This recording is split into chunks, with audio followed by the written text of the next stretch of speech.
Mr. Martin, recap ko lang po dun sa slogan ng ating Pangulo na mahiya naman kayo. Kamusta na po ba ang rating? At sa nangyari po ngayon na meron tayong 23 na po ba ang napapakulong? Magandang question po yan. We haven't done a recent trust and satisfaction ng top government officials. We're planning to run po yan sa next month po. When si top government officials, si Senate President, Pangulo, Vice Presidente, Speaker. But kung titingnan po natin yung gabinete po natin, ma'am, mas mataas ang dissatisfaction and distrust sa cabinet po natin as a whole compared sa satisfaction and trust. So, and alam naman po natin the cabinet reflects the administration, si Pangulong Marcos po. So, we put one and one together, yun po yung lumalabas po sa atin ngayon. Ginawa po namin yung survey na yun 2 weeks ago sa satisfaction and trust. Kasagsagan po ng mga corruption issues. So, yun po yung dahilan kung bakit po bumaba ang satisfaction and trust, tumaas ang dissatisfaction and distrust. But nakikita ko po sa survey, Attorney Fred, interesting po doon na mababa po ang distrust kay Secretary Vince Dizon at mataas ang satisfaction sa kanya. Now, interesting po yun kasi ibig sabihin po nito, may hope pa din po yung mga sumagot ng survey namin na may chance pang pwedeng maayos. May turnaround pa sa DPWH to answer that question. So, tumaas po ang rating ni Secretary Vince Dizon. Yun po yung nakikita po namin. So kung titingnan po natin ito, as a whole, bumaba, but there are some individuals na tumaas po ang rating. Kasi nakikita po ng tao. It's really because of the messaging din po, nakikita nila everyday sa news si Secretary Vince Dizon. Nakita po nila na nagkatrabaho yung tao. So tumaas ang satisfaction, bumaba ang distrust. Compared dun sa pinalitan niya pong secretary sa DPWH, wherein the former secretary of DPWH had the highest dissatisfaction and distrust rating sa government. I-review lang po natin.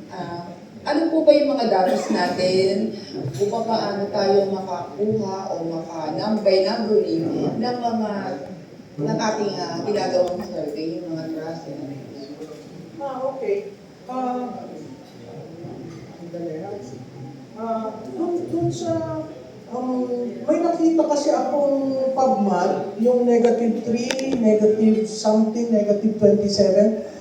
Kailangan yung intindihin, pag may Likert scale, you cannot just deduct approval, disapproval, and come up with net disapproval. Ganon din po sa trust. Hindi kami nagme-measure ng net. Naandun po kami sa approval, undecided, disapproval. So dapat yun ang total 100%. No? Pero, ang kailangan nyo ring tingnan ay yung trend. Magkakaiba ho ang methodology ng bawat survey firms.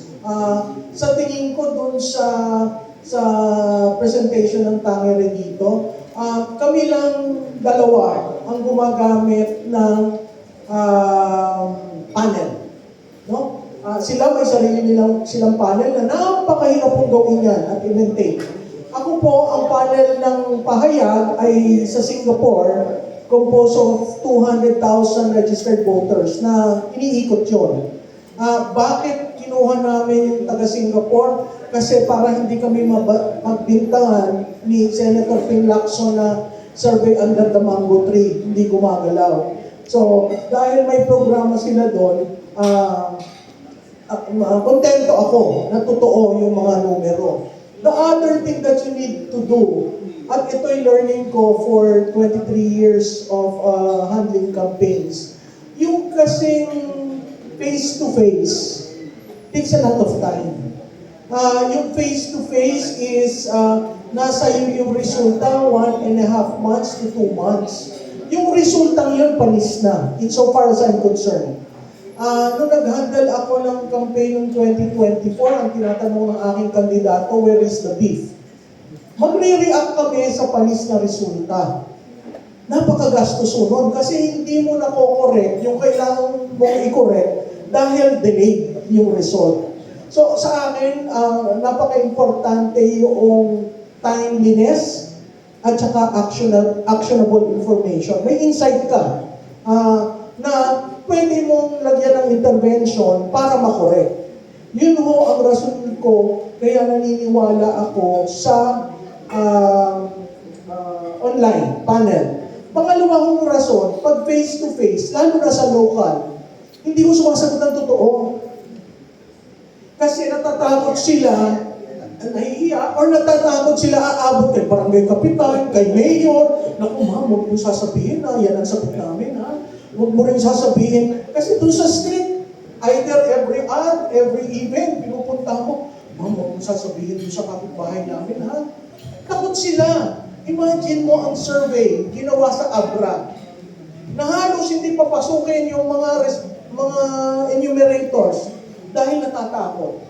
So yung face-to-face is really a challenge. So kaya po kami ay market panel. Pero nagagawa rin kami ng face-to-face.